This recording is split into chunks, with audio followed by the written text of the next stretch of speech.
Ah, é porque eu vi rápido, pô. Pensei que... Não é aqui, ó. Vem cá, velho. Parece que eu tô descabelada. Olha, a Letícia tá aqui, ó. Rapaz, é uma prova insofismável absoluta que eu estou velho. É só o que eu tenho a dizer. E eu tô bem nova, é? Ei, Camille, tá bem? Benjamin Button, né? É. Tô igualzinho. Pessoal, mais uma vez, boa noite a todos. Sejam todos bem-vindos. Vou só compartilhar aqui a minha tela para que a gente possa começar a nossa conversinha de hoje. Então, chegando aí nessa quinta-feira à noite, Ana, Aparecida, Camilinha, já falei, Gabriele, Gerlene, tudo bom, Gerlene, Yasmin, Isabel, Júlio, Karen, Lucas, Mariana, Priscila, Rafa, Rai, Ruth, Stephanie, Vinícius, sejam todos muito bem-vindos, também aos que estão chegando por aí. Vamos começar. Queridos, nós hoje vamos falar. A gente vem nessa sequência de provas em espécie, já falamos sobre prova pericial, sobre prova. Stephanie, eu sou rápido, eu sou ágil, exatamente porque eu não gosto de fazê-los esperar aqui. Né? Que a Stephanie sempre me vê que eu tenho uma F lá na faculdade, lá na Unifor, e corro aqui para casa para dar o AB para vocês. Né? Eu detesto fazê-los esperar, daí a pressa. Nós já vimos a prova pericial, falamos de prova testemunhal, de interrogatório. Hoje eu separei para vocês e quero conversar com vocês sobre os meios de prova e os meios de obtenção de prova que nós vamos encontrar na Lei 12.850 de 2013, que é a Lei de Enfrentamento do Crime Organizado. Então, nós vamos falar hoje nos meios de prova e nos meios de obtenção de prova. Daqui a pouco eu separo isso melhor para vocês. Nós vamos encontrar nessa lei. Mas antes aqui, 2 minutinhos aqui só para fazer uma introdução. A Lei 12.850 não é a primeira lei brasileira sobre o enfrentamento do crime organizado. Nós tínhamos uma lei anterior, da década de 1990, final do século passado, da última década do século passado, que tratava do enfrentamento, Eduarda, do crime organizado, mas era uma lei muito ruim, uma lei incompleta, uma lei bastante lacônica, uma lei que tinha ali uma meia dúzia de artigos que não dizia nada com coisa alguma. Então era uma lei bastante insignificante se a gente considerar a complexidade do tema. Né? Então a gente vai ter realmente só um minutinho que minha câmera aqui deu uma zebrada. Espera aí, só um minuto. Pronto. Letícia, nós estamos falando hoje, vamos falar hoje sobre o enfrentamento do crime organizado, quais são as provas e meios de prova presentes ou previstas na Lei 12.850, que é a Lei de Enfrentamento do Crime Organizado, das organizações criminosas no Brasil. O que nós temos? Essa lei não é, como eu estava dizendo, a primeira lei brasileira que trata do tema. Nós tínhamos uma lei anterior, da última década do século passado, que tratava do tema de enfrentamento do crime organizado, mas era uma lei muito lacônica, muito superficial, uma lei que era muito incompleta no tratamento. Em 2013, nós temos uma reformulação bastante significativa disso. Então, por mais que a Lei 12.850 não seja a primeira lei brasileira que trata do enfrentamento do crime organizado, ela é tão mais completa do que a lei anterior que não dá nem para a gente comparar. É como se a disciplina legal de enfrentamento do crime organizado, de fato, tivesse nascido com a Lei 12.850. Um aviso importante, Mariana, Camilinha, Lucas, A Lei 12.850, como qualquer lei, ela não é perfeita, ela tem algumas imperfeições, algumas incongruências. Mas ela é, Lívia, muito superior à outra. E, principalmente, ela consegue realmente, em grande parte, cumprir o seu objetivo. Qual é o objetivo da Lei 12.850? É construir na lei um sistema de enfrentamento do crime organizado. E o que eu quero dizer com o sistema? Ela tanto tem uma parcela, uma parte de direito material, em que ela vai definir crimes, como ela tem uma parte, que é a que nós vamos estudar hoje, de direito processual, em que ela define estruturas processuais, sobretudo provas e meio de obtenção de provas, para o enfrentamento dessa matéria. Então, assim, eu queria fixar essas pequenas ideias como uma breve introdução para que a gente comece a nossa aula. A lei anterior ela era muito deficiente, realmente era uma lei muito deficiente, a Lei 9.034 de 95, que foi revogada expressamente pela 12.850, a ponto de eu ter a possibilidade de dizer que é como se a gente tivesse nascido aqui a legislação brasileira de enfrentamento do crime organizado.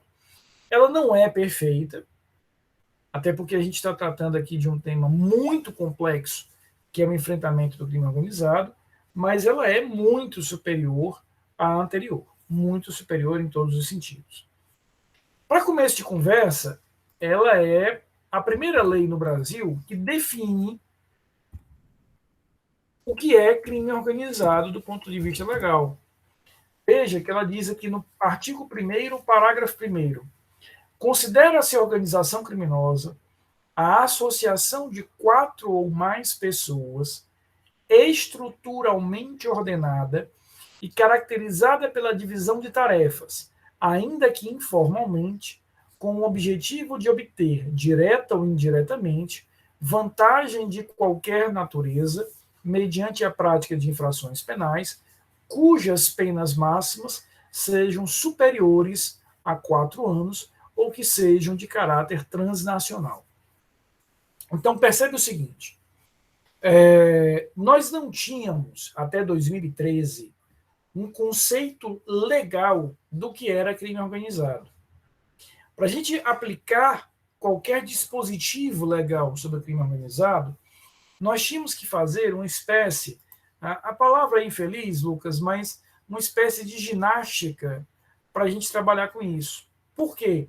Porque havia, Samuel, na chamada Convenção de Palermo, que é um tratado internacional de enfrentamento do crime organizado que a ONU fez, um conceito de crime organizado. E essa Convenção de Palermo tinha sido trazida para o Brasil e internalizada no ordenamento jurídico como um decreto legislativo. Então, a gente fazia toda uma ginástica para tentar chegar a algum tipo de conceito sobre crime organizado. A Lei 12.850 consegue nos ajudar e colabora de forma muito significativa, Karen, porque ela traz, está aí o conceito, ou seja, eu tenho uma estrutura criminosa composta pelo menos de 4 pessoas e que tem uma divisão de atuações, de tarefas e que praticam crimes ou visam praticar crimes, no plural, de 4 ou mais anos de pena. Então, a gente tem uma definição legal. Então, essa já foi a primeira grande contribuição, Camilinha, que a lei traz. Ela define na lei o que é crime organizado. Por exemplo, só a título de curiosidade, a minha dissertação de mestrado, que é de 2010, portanto, 3 anos antes da lei, é sobre crime organizado. Na verdade, a minha linha de pesquisa no mestrado e no doutorado, Amanda, seja bem-vinda, é sobre exceções constitucionais em segurança nacional e defesa nacional e segurança pública. Então, eu estudei na minha dissertação de mestrado um formato constitucional de enfrentamento do crime organizado, do terrorismo e da máfia. Então, esse foi o meu objeto de estudo no mestrado. Então, quando eu escrevi minha dissertação de mestrado, repito, lá nos anos 2009, 2010, não existia essa lei. Então, ela está toda estruturada na lei anterior E eu faço várias críticas na minha dissertação de mestrado a esse conceito. Tá? E aí a gente vai ter, logo depois, né, em 2013, uma nova legislação que vem realmente completar e preencher uma série de lacunas que existia antes. Tá? A Ruth pergunta qual seria a diferença. Professor, o senhor poderia relembrar a diferença entre organização criminosa, desse conceito aí que eu trouxe no artigo 1º da lei, e o crime de associação criminosa, que vocês vão encontrar lá no artigo 288 do Código Penal. Eu vou responder essa pergunta da Ruth só porque a Rutinha é boa e a Raquel é má. Só por isso. Né? Então, como a Rutinha é boa, eu vou responder a essa pergunta. Tá, Amanda? Você está indo aí na garapa da Rutinha, que a Rutinha é boa. Então, veja só. Eu vou começar, Rutinha e Amanda, e pela diferença mais singela, né? E quando eu digo singela, é porque é uma diferença, não deixa de ser uma diferença, mas muito insuficiente para responder a tua pergunta. Veja que na definição legal de organização criminosa, nós temos pelo menos 4 agentes, na associação criminosa 3. Tá? É uma diferença, eu não posso negar que seja, mas muito infeliz, muito pequena para responder a tua pergunta. Deixa eu responder a tua pergunta através de um exemplo. Volto já aos conceitos legais. Imagina, Amanda, Ruth e todos os outros, que eu resolva montar uma livraria, uma pequena livraria. Então, eu mais 2, 3 sócios ali, eu, Karen, Camila Augusta, nos associamos e montamos ali uma livraria, uma pequena livraria de bairro. Né? Alugamos ali um pequeno local, vendemos ali alguns tipos de livros, e a coisa vai bem, vai crescendo, né? E aí daqui a pouco a gente começa a abrir outras livrarias em outros bairros, aí nós resolvemos abrir um e-commerce para vender livro online, aí depois a gente percebe que só o livro já não ajuda muito, vamos montar um café em cada livraria, aí a gente resolve montar depois uma editora, né? A gente vai ter uma editora para publicar livros, mas aí também, junto das livrarias, a gente vai montar também papelarias. Veja só, a gente poderia ter ficado só na papelaria, desculpa, só na livraria, pequena, localizada, que faz um tipo de serviço. Vende ali livro e encerra o assunto. Mas a gente cresceu e fomos para uma espécie de holding, onde nós temos livrarias, papelarias, cafeterias, temos uma editora, temos um comércio digital e o céu é o limite. Essa é uma pequena alegoria que nos ajudaria a diferenciar e a entender, Amanda, o que é uma associação criminosa do que é uma organização criminosa. A associação criminosa é um grupo de pessoas, pelo menos 3, que se reúnem para praticar crimes no plural, mas tem uma estrutura ainda pequena, ou no máximo média. Ou seja, eles roubam um banco, ou eles roubam loterias, fazem sequestros e ali fica. Quando eu falo de organização criminosa, eu estou falando de uma estrutura criminal mais sofisticada e mais complexa, onde eu tenho uma organização hierárquica definida, eu tenho uma pluralidade de agentes, uma pluralidade de formas de prática de crime, núcleos estabelecidos, um que vai roubar banco, outro que vai fazer a lavagem do dinheiro, outro que vai corromper determinados policiais para não investigarem, o outro que é responsável só para evadir divisa, mandar para fora do país. Então, a grande diferença entre uma associação e uma organização criminosa é o porte, a estrutura. É como se eu estivesse falando de uma pequena empresa e de um grande conglomerado econômico. Essa seria a diferença que eu quero que vocês tenham na cabeça. Claro, Ruth, que nada impede que isso venha a ser uma caminhada. Como eu falei, eu, Camila e Karen começamos com pequena livraria, hoje nós dominamos o mundo, né, vendendo livros, cafés, etc. Eu posso começar com uma associação criminosa, que faz só roubo a banco, mas de repente começa a fazer associação com traficantes, começa depois a traficar, começa a evadir de recursos. É sempre a questão da estrutura. Tanto é que, veja, quando ele define o Código Penal, define a associação, lá do 288, ele fala associarem-se 3 ou mais pessoas com um fim específico de cometer crimes. Pronto. Veja uma coisa pequena, menor. Basta que eu tenha 3 pessoas associadas com a finalidade, com o escopo, com o objetivo de praticar crimes no plural.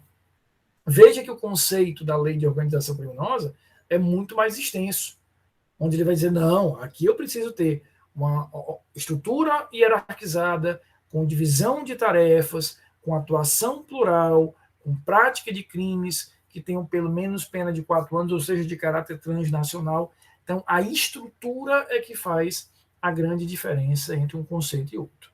Consegui explicar?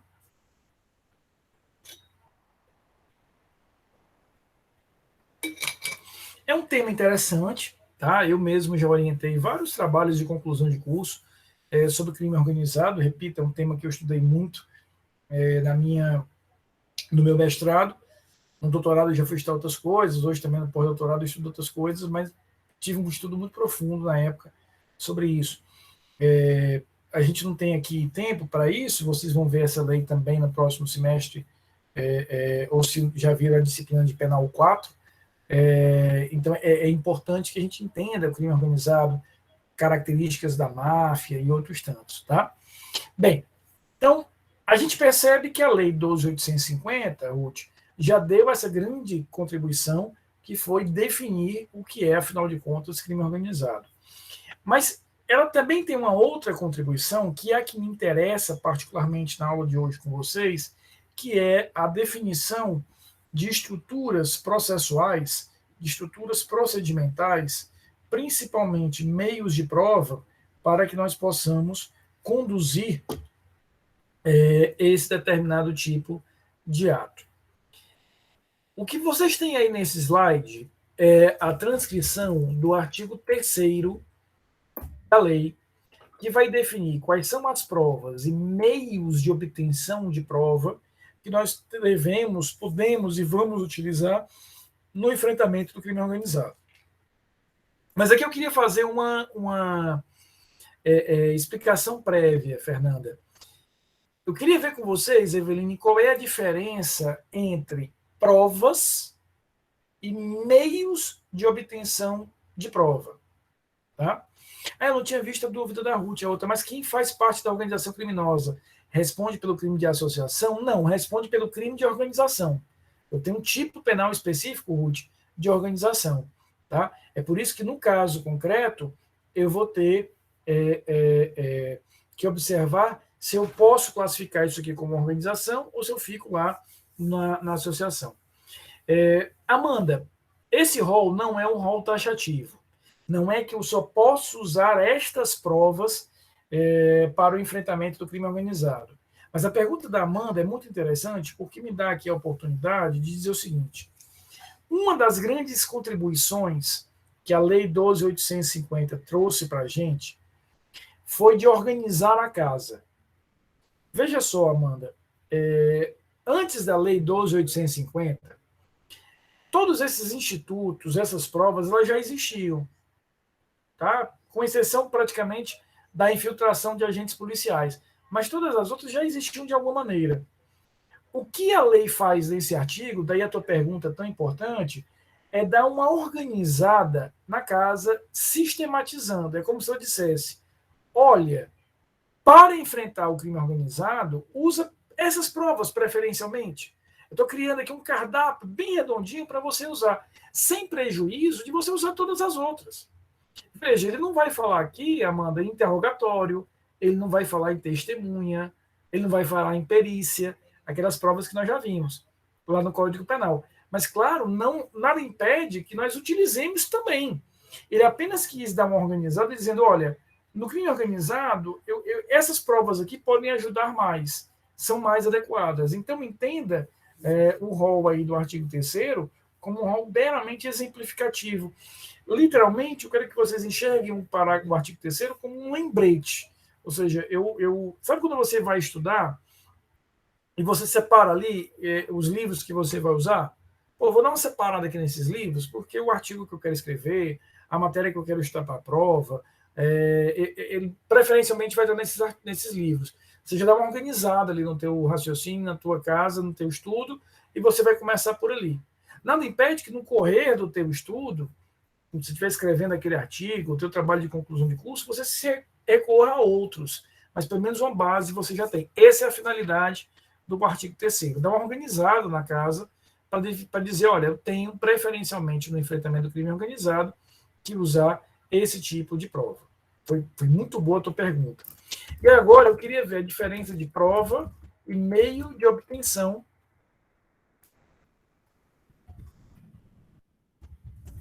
de prova. Quando eu falo em prova, Mariana, eu estou falando de um elemento processual em que ele próprio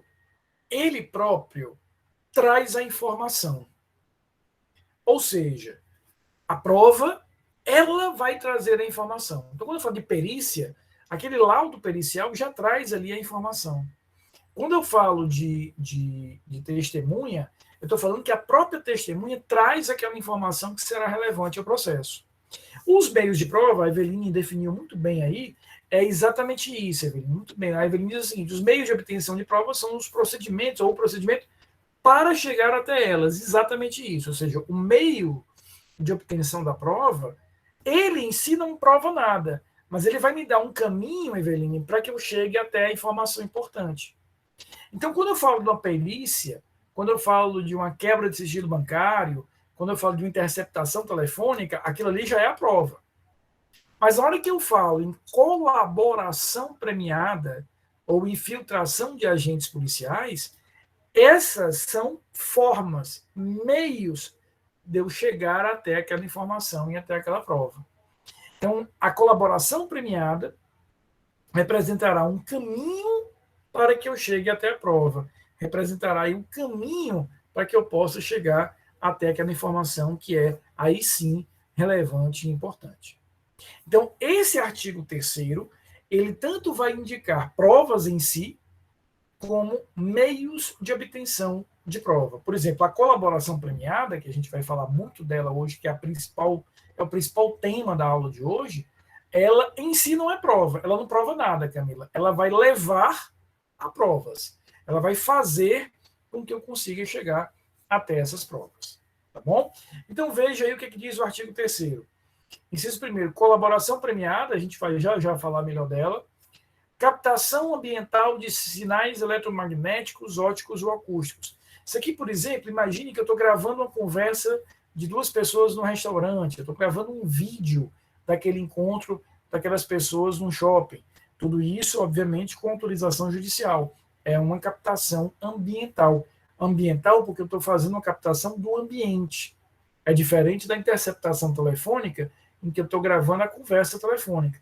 Então, eu sei que o A e o B vão se encontrar em determinado local para trazer participação, colaboração, informação, enfim, para combinar ali a prática de crimes.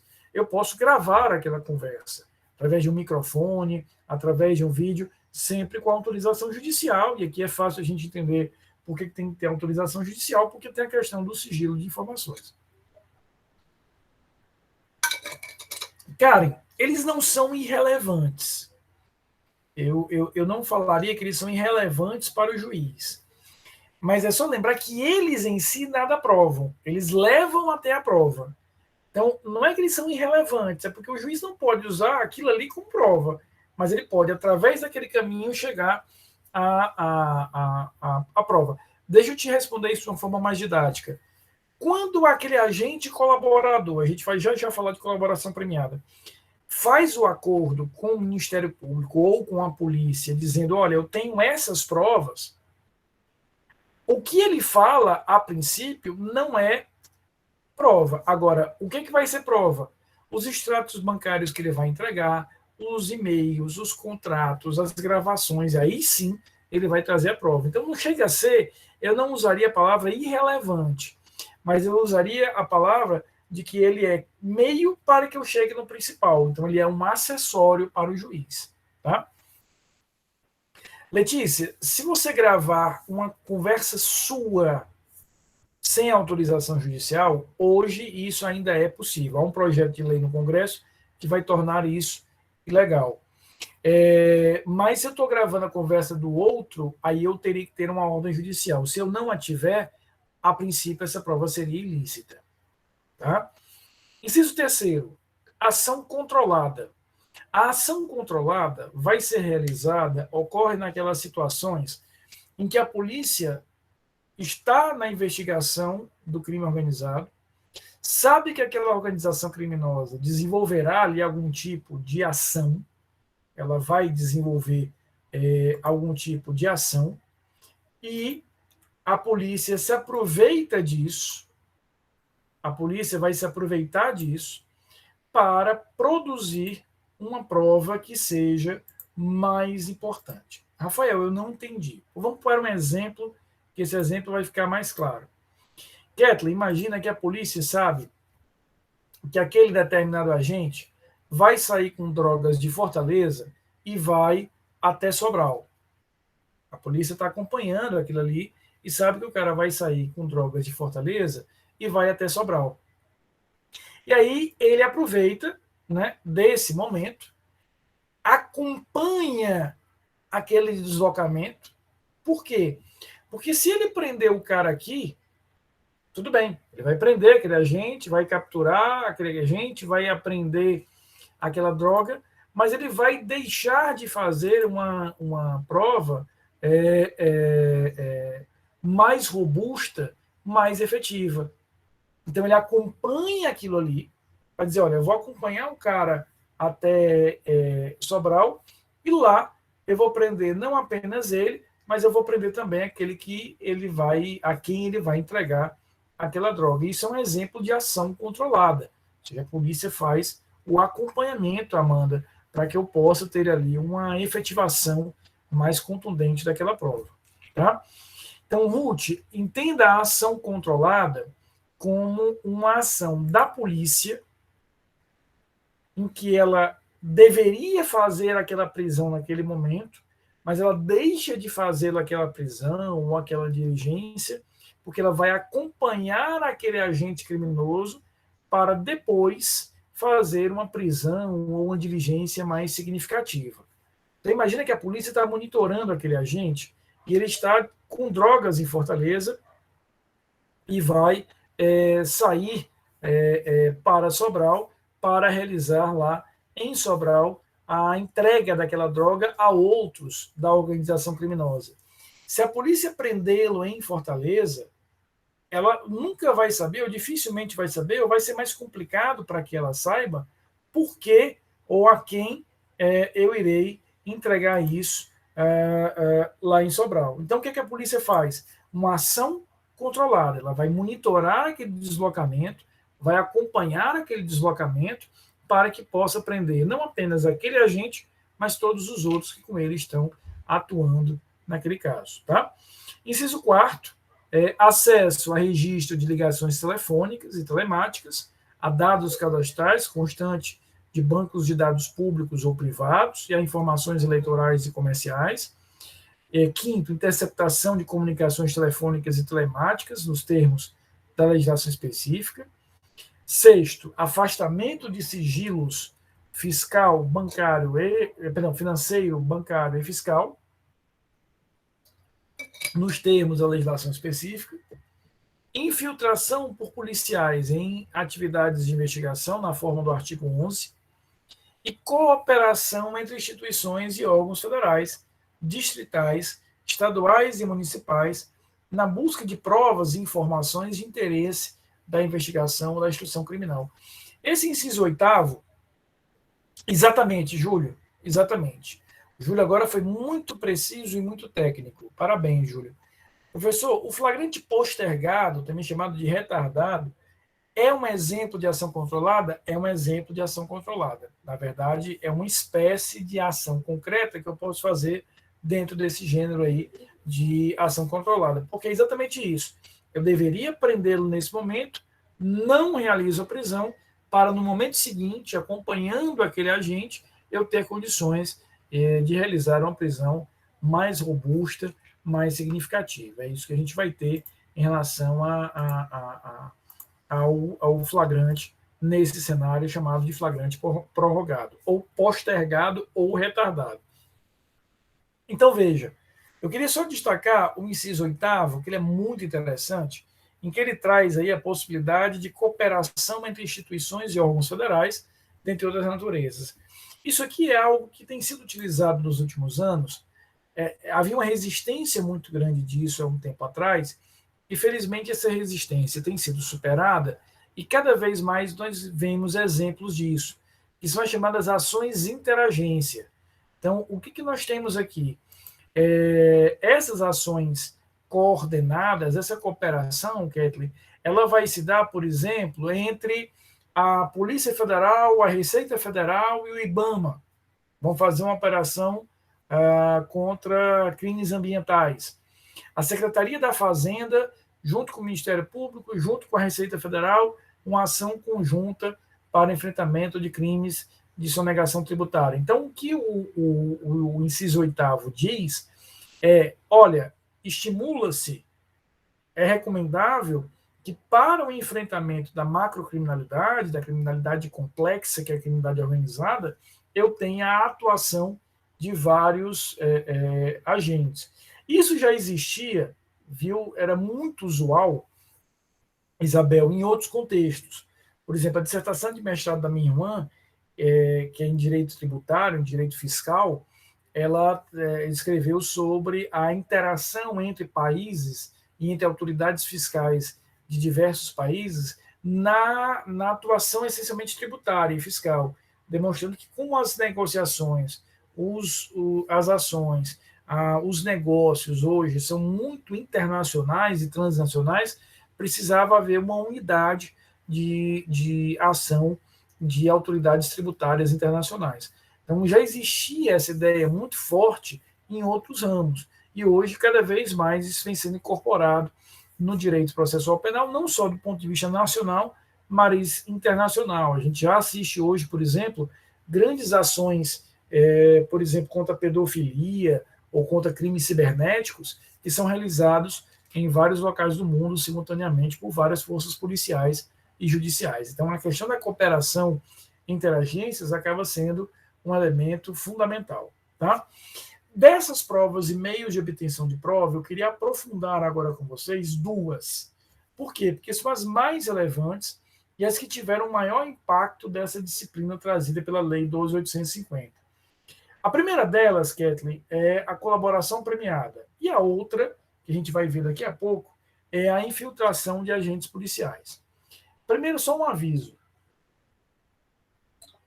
Esses slides que eu estou usando são os slides que eu não disponibilizei ainda no Canvas, desculpa, no AVA, que eu vou disponibilizar amanhã, que eles representam, na verdade, eu estou usando um fragmento dos slides, ao todo são quase 50, que eu usei num curso que eu ministrei no ano passado na Escola da Magistratura. Foi um curso muito extenso para juízes, que foi uma quinta-feira e uma sexta-feira todo dia, o dia inteiro, em que eu tratei de todas as questões ligadas ao crime organizado, desde questões históricas, né, questões metodológicas, questões... E aí eu estou usando com vocês aqui só um fragmento desses slides que tratam dos meios de prova. Então, amanhã eu vou fazer um corte desse arquivo e disponibilizar lá no AVA esse material. É por isso que ele ainda não está lá. Só um aviso a vocês, né?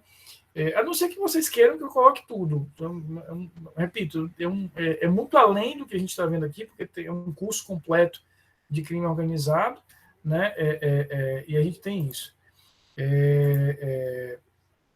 Mas, Rafa, não essa versão. Essa versão é a versão aprofundada ainda em relação ao que está lá, entendeu? Por isso que eu destaquei que essa ainda é aprofundada, tá bom? Então, veja. Vamos falar aqui da colaboração premiada. Primeiro, a doutrina faz essa classificação. A colaboração premiada, ela pode ser vista de variadas formas. Ela pode ser um meio apenas para que eu possa denunciar outros agentes do crime e costuma ser chamada de delação premiada. Ela pode ser uma colaboração que tem como objetivo revelar realmente a estrutura da organização, com seus detalhes de funcionamento e etc. Ela pode ser, existe essa figura, isso aqui, por exemplo, seria um tema super interessante para que vocês desenvolvessem um trabalho de conclusão de curso, Kathleen, que é a colaboração preventiva. O que é isso, Priscila? É aquele agente que até participa da organização, mas ele informa e faz a colaboração com a polícia, com o Ministério Público, para informar e trazer dados, Samuel, de crimes que serão praticados no futuro. E aí ele já vem colaborar isso faz com que eu previna a prática de outros crimes. Tem aí a colaboração para a localização de ativos financeiros, essa é mais específica, foi muito utilizada no âmbito da Lava Jato, e tem uma colaboração para a libertação. Essa, Amanda, ela não é propriamente uma novidade. A colaboração para a libertação, ela já estava, inclusive, no Código Penal desde o final, desde a década de 1990, lá no artigo 159, ela tinha um objetivo específico, Amanda, que era o seguinte: aquele sequestrador, estou falando do crime do artigo 159, o crime de extorsão mediante sequestro, aquele sequestrador que de alguma maneira prestasse informações que levassem à liberação do sequestrado, ele teria uma redução de pena. Então, ele teria ali uma diminuição da pena. Tá? Mas agora, isso aqui é só uma introdução teórica para a gente situar aí os Professor? termos. Oi. Só repetindo aí, só esse finalzinho aí que eu não peguei, o que é que tem a redução de pena se fizer o quê? Essa colaboração para a libertação, Roberto, ela é uma espécie muito particular de colaboração premiada, que está prevista no Brasil no artigo 159 do Código Penal, que é o crime de extorsão mediante sequestro, que ela vai ser aplicada quando aquele agente presta informações, eu estou falando de um agente sequestrador, que presta informações que levem à liberação, à liberdade do sequestrado. Então, neste caso, ele vai ter uma redução de pena. É uma modalidade pontual e específica de colaboração que a doutrina aponta. E que no Brasil nós temos realmente um exemplo. Tá? Não, é porque acho que foi a minha internet aqui, aí deu uma picotada na voz e eu não entendi, mas agora tranquilo, perfeito. Tranquilo, obrigado, viu? Problema. Eu que agradeço a pergunta. Então, veja, essas aí são espécies, Amanda, que a doutrina indica de usos diversos da colaboração. Mas a partir de agora, eu queria me concentrar com vocês no que a Lei 12.850 define, Isabel, como a colaboração premiada, ou seja, o que é colaboração premiada nos termos da Lei 12.850. Veja que o artigo 3A define aí colaboração como um acordo que é um negócio jurídico processual e meio de obtenção de provas que pressupõe utilidade e interesse público. Então, eu queria, desse conceito legal, destacar, Amanda, um elemento que é acordo. Isso faz toda a diferença do nosso estudo a partir de agora. Então, Samuel, quando eu falo em acordo, eu estou falando de um encontro livre de vontade entre as partes. Quando eu falo de acordo, eu estou falando efetivamente de uma ação direta, né, efetiva, de ação para que essas partes possam negociar, possam chegar a um determinado tipo de acordo, né, em relação a isso. Por que isso aqui é tão importante? Por que a gente tem tanto que até parei aqui o slide para a gente aprofundar um pouquinho esse conceito. Porque quando a gente trabalha com essa ideia, o que é que nós temos? O acordo, ele é um encontro voluntário, né, de vontades. Então, eu tenho aqui que perceber que o acordo é uma adesão espontânea e voluntária a uma determinada situação. Por que isso é tão importante para que a gente possa compreender a colaboração? É que eu não posso impor a colaboração. Não dá para simplesmente dizer, você vai ter que ser um agente colaborador. Então, como é um acordo e, portanto, pressupõe efetivamente um encontro voluntário de vontades, se as partes desejarem, beleza, vai rolar uma colaboração. Mas se as partes não desejarem, essa colaboração não vai ser feita. Tanto assim é que a gente vai, daqui a pouco, ver que a própria lei diz que até o momento da homologação desse acordo, nós podemos dele desistir. Então, a espontaneidade, essa voluntariedade, é um requisito essencial para que esse negócio jurídico processual se estabeleça e se organize. Em rápidas palavras, como é que a gente vai entender essa colaboração? Ela é um acordo feito entre esse agente colaborador e o Ministério Público, ou entre o agente colaborador e a polícia. Então, no primeiro momento, Júlio, logo que a lei veio, ela havia essa dúvida se a polícia era legitimada para negociar isso aqui. E o Supremo declarou que sim. O agente colaborador tanto pode negociar com o Ministério Público, como ele pode negociar com a polícia. Por quê? Porque tanto num caso quanto no outro, esse acordo será submetido à homologação judicial. Então vamos entender agora, de forma muito direta, como é que esse acordo se organiza. Aquele agente colaborador vai negociar com o Ministério Público ou com a polícia, tanto faz. E aqui, Júlio, não há nenhuma diferença se é o Ministério Público que procurou aquele agente colaborador e ofereceu a possibilidade de realização da colaboração, ou se foi o próprio agente que procurou o Ministério Público ou a polícia. Não importa. O que importa é que haja o desejo de colaborar, haja a voluntariedade, haja a livre adesão a esse acordo. Agora, se foi algo espontâneo ou estimulado, é irrelevante. Então, aquele colaborador senta com o Ministério Público ou com a autoridade policial e diz, olha, eu tenho essas provas aqui que eu posso entregar para você. Eu tenho extratos bancários, eu tenho toda a movimentação financeira, eu tenho elementos de prova que a licitação foi fraudada, tenho troca de e-mails, eu tenho gravação, tenho isso aqui. Se você quiser, eu lhe entrego, mas eu quero receber algumas vantagens. Veja que a lei define aqui que tipo de vantagem nós podemos ter.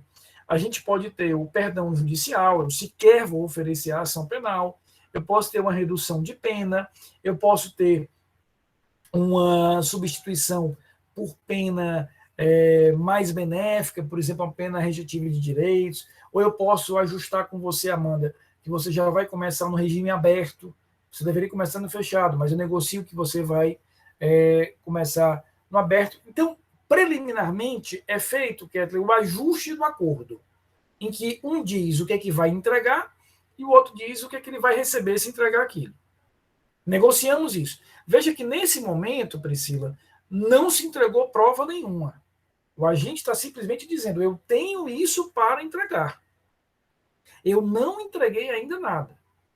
Esse acordo ele é formalizado através da atuação do advogado, que assessora aquele colaborador, junto com a autoridade ministerial ou junto com a autoridade policial. Eu pego esse acordo e levo para o juiz. Eu digo, juiz, está aqui, o acordo que nós celebramos. O juiz vai verificar ali, Roberto, Rafaela, Eduarda, ele vai verificar as condições formais. Ele vai verificar, Amanda, se as partes estão devidamente representadas, se o agente colaborador foi acompanhado de advogado, se o que está ali como prova a ser entregue e benefício a ser recebido estão efetivamente em harmonia com a lei, porque a lei ela vai dizer determinadas questões. Por exemplo, ela vai dizer aí no artigo 4º que é possível que eu prometa, Samuel, o não oferecimento da ação penal. Isso é possível. Porém, a própria lei diz que esse não oferecimento da ação penal não pode ser aplicado se o agente for o líder da organização e se ele não for o primeiro a colaborar. Então, veja só. Aquele agente vai sentar com a polícia ou com o Ministério Público dizendo, eu tenho isso aqui. Para que eu te entregue isso, eu quero receber isso aqui. Repito, redução de pena, ou um regime prisional mais benéfico, ou mesmo o não oferecimento da ação penal. Lembrando que o não oferecimento da ação penal só poderá ser prometido se aquele cara não for o líder e se ele for o primeiro a apresentar a colaboração. Eu reservei, Amanda, o prêmio maior, que é não ser processado, para aquele que vai trazer o maior dos benefícios. Veja, o primeiro cara que vai trazer informação, daí eu vou desalinhar, tirar todo o resto da teia ali do crime organizado. Foi definido os termos do acordo? Levamos ao juiz, como eu estava dizendo agora há pouco. O juiz vai fazer uma verificação de correção daquele determinado acordo. O juiz vai verificar se o acordo está em harmonia com o que foi efetivamente compactuado pelas partes e se ele está de acordo com o previsto na lei.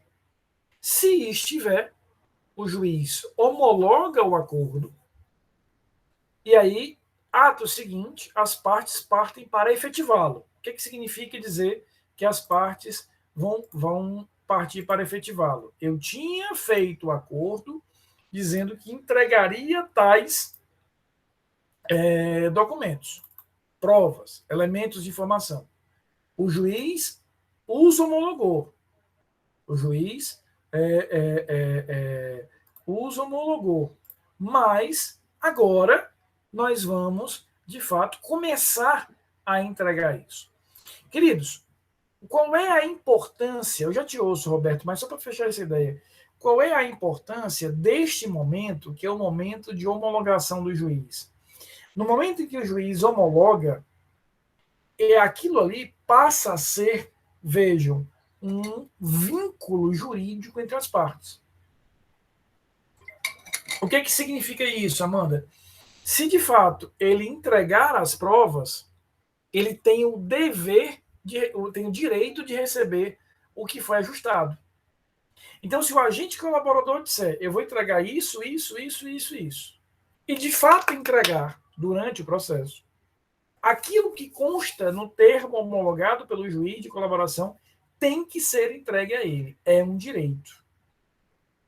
Então, o momento da homologação judicial, por mais que o juiz não deva ali se miscuir, Lívia, nos detalhes, o juiz faz um controle de formalidade, ele vai verificar se as partes estão corretamente representadas, se o que foi, as provas ali prometidas são provas lícitas, se o que foi combinado que o agente colaborador receberia, de fato, é algo que pode ser combinado, pode ser entregue nos termos da lei. Então, ele faz esse controle. Agora, no momento em que ele homologa, e aí as partes partem para, de fato, entregar o que foi prometido, aquilo ali está vinculando aquelas partes. Se o agente colaborador cumprir com a sua palavra e entregar tudo, ele irá efetivamente receber aquela determinada vantagem. Aqui, só para fechar essa ideia, Roberto, e eu já te ouço, é importante que nós entendamos que a colaboração é um acordo que pressupõe voluntariedade, pressupõe a correção entre as partes e a fidúcia. Por exemplo, uma das características da colaboração premiada é que a parte vai abrir mão do direito ao silêncio. Aqui, Isabel, a parte tem que dizer, confessar todos os crimes que ela efetivamente tenha praticado.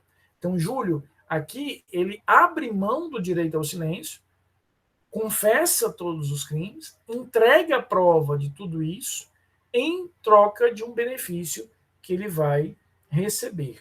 Então, é muito importante que nós entendamos que se eu cumprir direitinho com tudo isso, ou seja, Amanda, eu não escondi nada, eu entreguei todas as provas que eu tinha prometido, eu de fato colaborei como foi ajustado, eu tenho o direito de receber aqueles benefícios que me foram prometidos, digamos assim, e ajustados no acordo. Agora, se eu percebo no desenvolvimento do processo que aquele colaborador deixou de cumprir a parte dele, ele escondeu alguma coisa, Amanda. Ele tinha escondido bens, ele tinha escondido crimes. Vinícius, ele deixou de entregar as provas. Nesse caso, eu posso romper o acordo, revogar o acordo. Vamos imaginar que eu descobri que ele não disse tudo que ele fez, que ele não confessou todos os crimes, que ele não disse onde é que estava o dinheiro que ele teria roubado, teria se apropriado indevidamente do ente público. Nesse caso, pode existir a revogação do acordo, mas com uma característica interessante. As provas continuam nos autos. Então, deixa eu só sintetizar tudo isso e eu vou abrir para o Roberto perguntar e a Isabel. Só um minutinho, Isabel. Eu fiz lá o acordo inicial. As partes negociaram e chegaram no ajuste. Beleza. Levamos ao juiz. O juiz homologou. Disse, está tudo beleza. Podem começar a entregar as coisas. O colaborador entregou tudo bonitinho, confessou todos os crimes, não ocultou nada, não escondeu nada. Ele recebe tudo que foi ajustado no final do processo. Beleza. Mas depois eu percebi que ele escondeu crimes que ele praticou, que ele escondeu provas.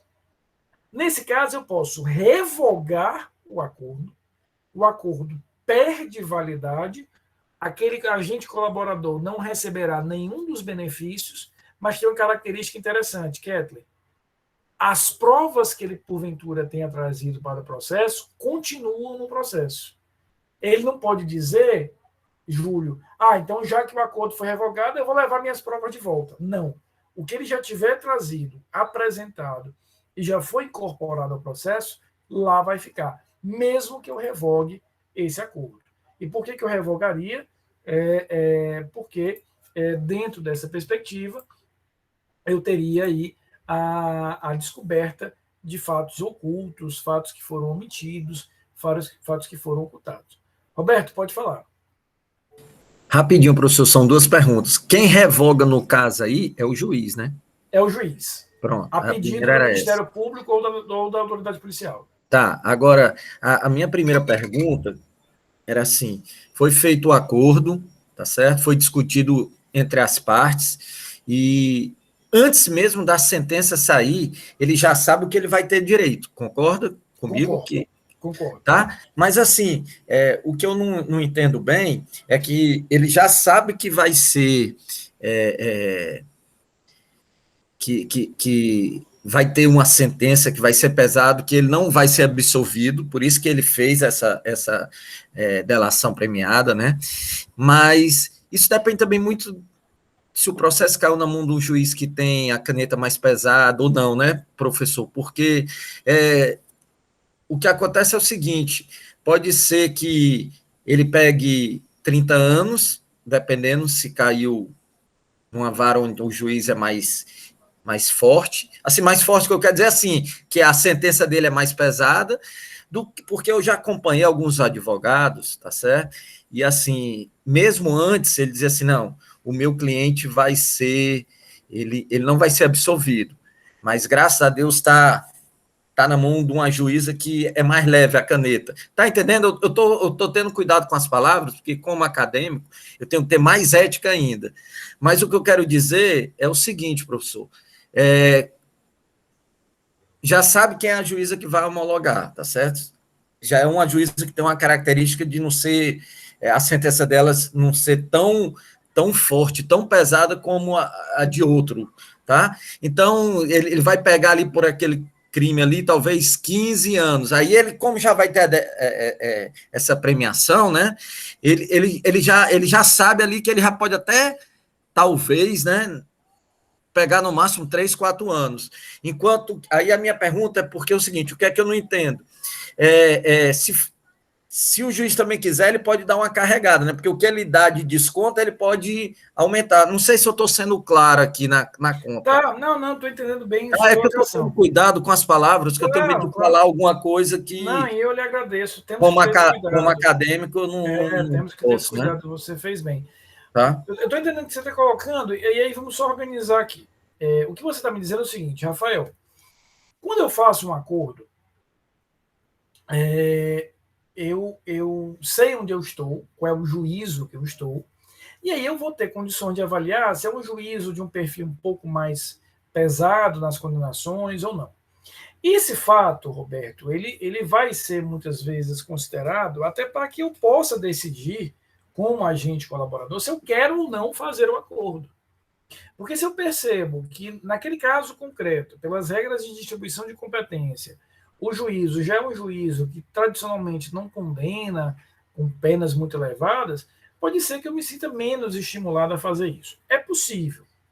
Porém, como nós estamos aqui tratando de um tema, que é um tema específico, que é a criminalidade organizada, a macrocriminalidade, onde normalmente nós estamos falando de uma pluralidade de crimes, é muito pouco provável que eu tenha qualquer situação, mesmo, e aí eu concordo com você, que há uma certa flutuação na percepção dos juízes, há juízes um pouco mais duros, outros não, concordo, mas o tema aqui já é um tema que traz uma carga de responsabilidade criminal tão grande que é muito pouco provável que o agente diga, não, eu não me interesso pela colaboração porque eu vou pegar uma pena menor. É muito pouco provável. Por quê? Como a gente está falando aqui do ambiente dos crimes organizados, da criminalidade organizada, normalmente eu tenho vários crimes com várias penas. Então, vai valer a pena na maioria dos casos. E aí, respondendo a segunda parte da tua colocação, esse acordo, quando ele é celebrado, ele já é celebrado em termos muito concretos. Porque você poderia dizer, Rafael, mas eu fiz lá um acordo simplesmente dizendo que eu vou ter uma redução de 1/3. Ora, 1/3, se o juiz me condenar a 10 anos, é uma coisa. 1/3, se o juiz me condenar a 20 anos, é outra. Então, quando faço o acordo, acho que a sua pergunta é bem nesse sentido, eu não tenho tanta segurança assim. É nesse sentido mesmo. Que eu a vou segurança que ele receber vai ter, né? aquilo. É porque, na verdade, o acordo ele é muito detalhado. Então, um acordo não é só uma redução de 1/3. Não. O acordo vai envolver que eu vou ter uma pena, que vai ter uma redução de 1/3, a ser cumprido no regime aberto. Tal. Então, é uma coisa bem específica, de forma que eu vou diminuir um pouco essa, e aí eu acho que eu chego na sua dúvida, incerteza do agente colaborador. Que o que você está me perguntando, em outras palavras, é, Rafael, vale a pena fazer isso? Porque eu vou fazer um acordo, amanhã pode ser que eu caia na mão do juiz pesado, e aquilo que eu combinei não vai ser tão vantajoso no final das contas. Não é tão abstrato assim. O acordo ele tem uma carga concreta muito forte, porque ele chega, por exemplo, a ter a possibilidade, Roberto, de dizer, olha, a pena será uma pena de restrição de direitos, eu não vou ser preso. Ou a pena, mesmo dependente da pena, eu vou estar em regime aberto. Eu posso ter essa concretude no acordo, daí porque eu vou amarrar mais do que a gente imagina. Antes da sentença, né? Aí seria interessante. Não, veja só, o acordo é feito lá no começo e é homologado pelo juiz. No momento em que ele é homologado, ele vincula o juiz. Se a parte entrega o que ela prometeu, o juiz vai ter que entregar também o que ficou acordado. Não dá para a parte negociar o acordo, tá? Fica tranquilo, Lucas, fica absolutamente tranquilo. Bom final de semana. Não dá para a parte negociar esse acordo, entregar o que ela prometeu e o juiz diz, não, pensei melhor, não vou te dar esse benefício. Não, isso não existe. Ele pode, inclusive, ingressar com instrumentos processuais para garantir aquilo ali. Uma vez ajustado, uma vez o juiz homologando, se ele cumpriu a parte dele, portanto, revelou tudo que ele sabia, disse o que ele tinha cometido, trouxe a confissão e entregou efetivamente as provas, ele receberá o que foi ajustado. E o que é que foi ajustado? Vai ser ajustado de uma forma bem detalhada, repito, chegando até mesmo a definir o regime de pena que ele vai cumprir. Perfeito, professor, respondeu. Eu fiz essa pergunta, assim, porque eu já estou me colocando, se Deus quiser, quando formado, tá atendendo um cliente e pensando no réu, né? Se ele é meu cliente, independente do crime que ele fez, na hora que eu aceitei, eu vou fazer de tudo, vou estudar e vou procurar o melhor para ele. Então, já estou, assim, me colocando lá na frente, tá certo? É por isso que eu fiz essa pergunta, para saber até que ponto eu posso confiar, mas se está homologado pelo próprio juiz, ele tem que cumprir. Ele já vincula. Obrigado e desculpa aí, porque foi uma pergunta longa, né? Não, mas não tem problema nenhum, eu adoro essa participação de você. Fica absolutamente tranquilo, tá? Isabel, pode perguntar e depois eu passo a palavra a Rafaela. Você botou assim, professor, eu estou curioso. Não, professora, é só para o senhor repetir a parte final, mas o senhor já repetiu, porque minha mãe entrou no quarto aqui, aí, né, fica conversando e eu me desconcentrei. Aí a culpa é da sua mãe. Você está querendo dizer... Né? Claro, professor. Isso aqui é o caso. Eu estou assistindo aula, mas ela não entende, professor. Mãe nunca tem culpa, Isabel. Deixa eu te dizer isso. A mãe nunca vai estar culpada de nada. A gente assiste aqui, pessoal, claramente, um exemplo de colaboração premiada. A Isabel está dizendo que perdeu a parte da aula e a primeira coisa que ela faz é até entregar a mãe. Veja que a gente tem aqui, efetivamente, um exemplo, né, muito contundente de como é que funciona na prática a colaboração. Exato, Rutinha. Ou seja, viu que na hora que apertei aqui, qual foi a dúvida? Não tem mais não. Não tem mais não, porque minha mãe aqui atrapalhou, quer dizer, ela não aguentaria 10 minutos do interrogatório. A mãe já caía ali. Não faça isso não, pelo amor de Deus. Mãe é um ser sagrado, minha filha. Não diga um negócio desse, não. Rafaela, pode perguntar, Rafa. Professor, existe algum tipo de prejuízo, talvez, nesse acordo, caso o juiz tenha criado uma expectativa muito grande no que o réu pudesse dizer, enfim, de provas, de tudo, e no final, mesmo ele dizendo tudo, falando a verdade, não tenha correspondido? Rafa, a tua pergunta é muito legal, porque isso foi objeto de grandes discussões nos últimos anos, sobretudo no âmbito da afinada Operação Lava Jato. O que acontece? Tá? Eu vou ter, efetivamente, um instituto novo. A gente tem aqui um instituto relativamente novo, porque ele foi organizado, como eu estou mostrando para vocês, em 2013. Então, quando ele começou a ser utilizado na prática, Rafa, 2014, 2015, 2016, nós assistimos de muita coisa. Eu não vou dizer que aconteceu de tudo, porque é exagero, mas muita coisa aconteceu. Tanto acordos que foram muito vantajosos para a acusação, como isso que você disse aconteceu. Aconteceu, por exemplo, no caso dos irmãos Batista, donos da JBS. Então, eles prometeram uma série de provas, eles não entregaram. No acordo, ficou ajustado, Rafa, que eles não seriam processados. O que se prometeu a eles foi um perdão judicial.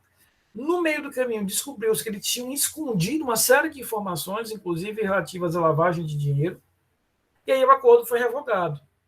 Mas se o acordo não tivesse sido revogado, seria um exemplo muito categórico disso que você colocou. Houve uma empolgação, fez-se ali a promessa muito vantajosa, repito, que era não oferecer a ação penal, e depois, quando se foi ver, não só eles não entregaram as provas que tinham sido prometidas, como tinham escondido fatos.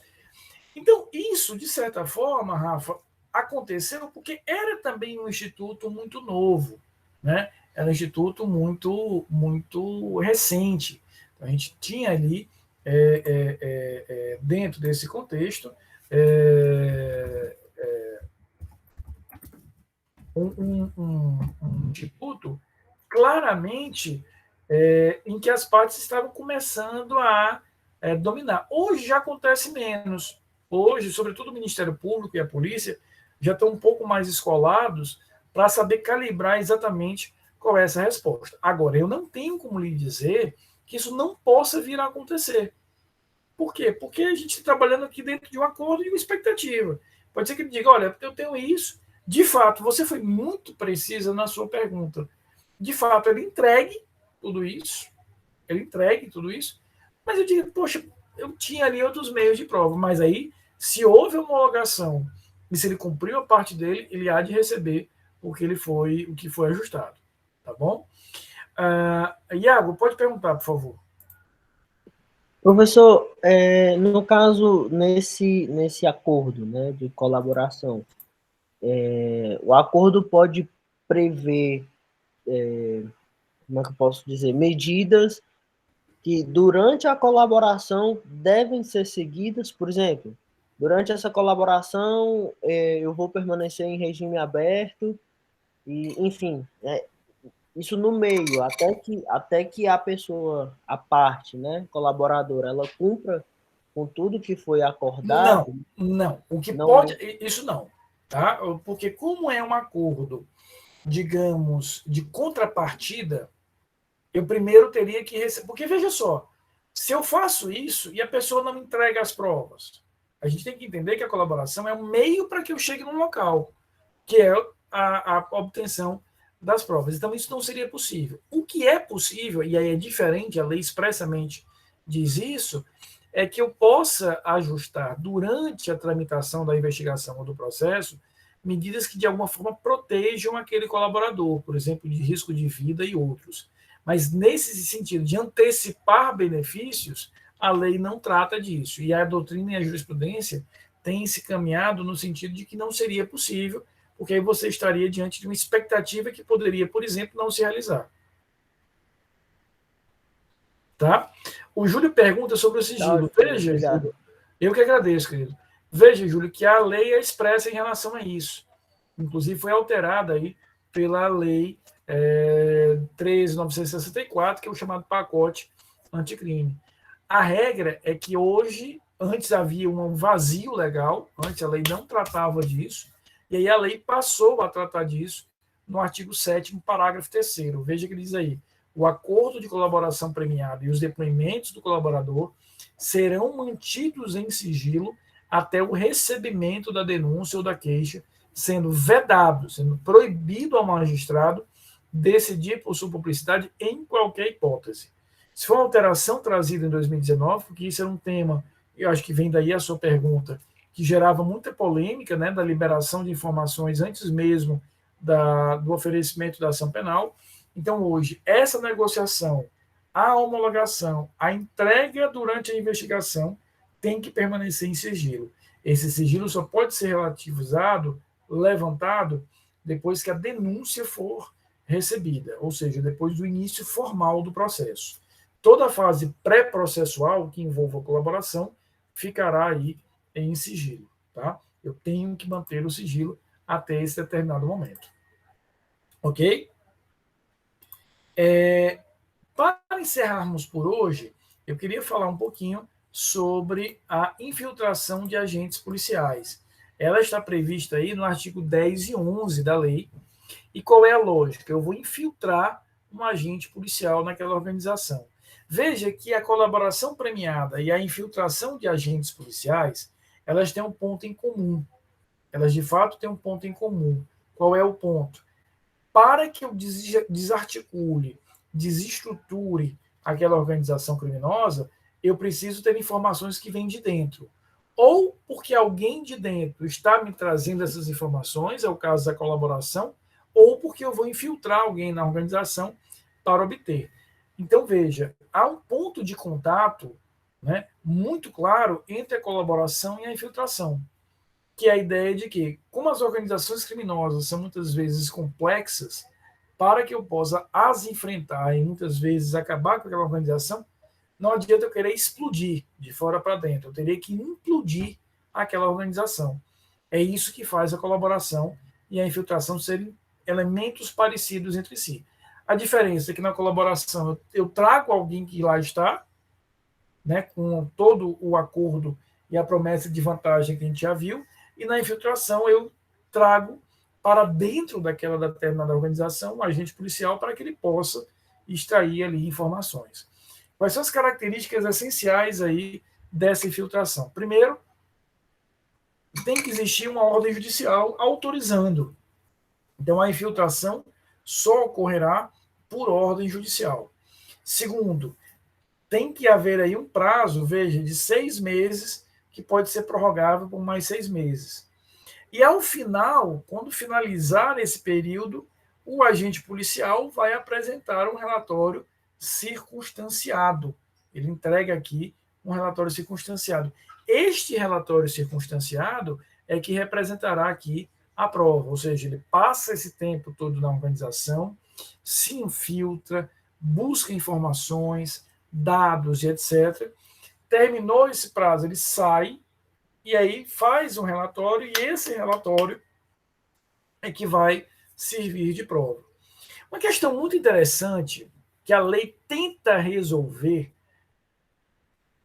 mas ela resolve apenas em parte, até porque é um problema complexo, e é um dos fatores, inclusive, que faz com que essa prova seja pouco utilizada no Brasil, dentre outros, a questão operacional, preparação dos policiais, etc., é o que é que eu faço com o policial que, durante aquela infiltração, tem que praticar um crime. A princípio, a lei dá a solução. Ela diz, olha, ele não será responsabilizado por crimes, porque ele estaria ali diante de uma excludente de ilicitude do estrito cumprimento do dever legal, a não ser que ele não tenha guardado a devida proporcionalidade, ou seja, se ele tiver ido além de onde ele deveria. Então, imagina um policial que tem que matar uma pessoa naquele momento, porque senão ele vai morrer. O cara está numa organização infiltrado, aquela organização, aqueles líderes dizem, olha, para você provar que você é um dos nossos, mate o fulano, porque senão você morre agora. Isso aqui seria algo que ele poderia alegar como ainda dentro de uma certa proporcionalidade. Mas eu digo, olha, se você não matar em um mês, você está fora da organização, ou seja, ele tinha a possibilidade de se evadir, ele tinha a possibilidade de sair, aí eu já tenho um tratamento completamente diferenciado.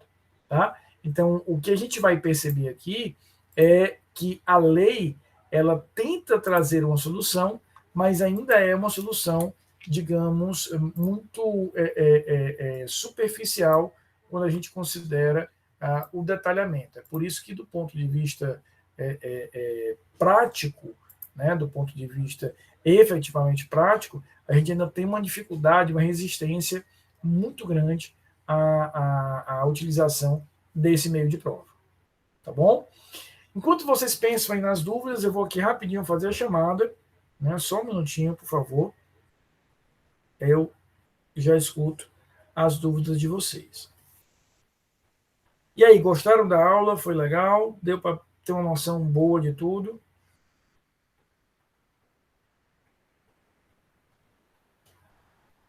Só um minutinho, por favor. Estou aqui já fazendo uma chamadinha. Professor.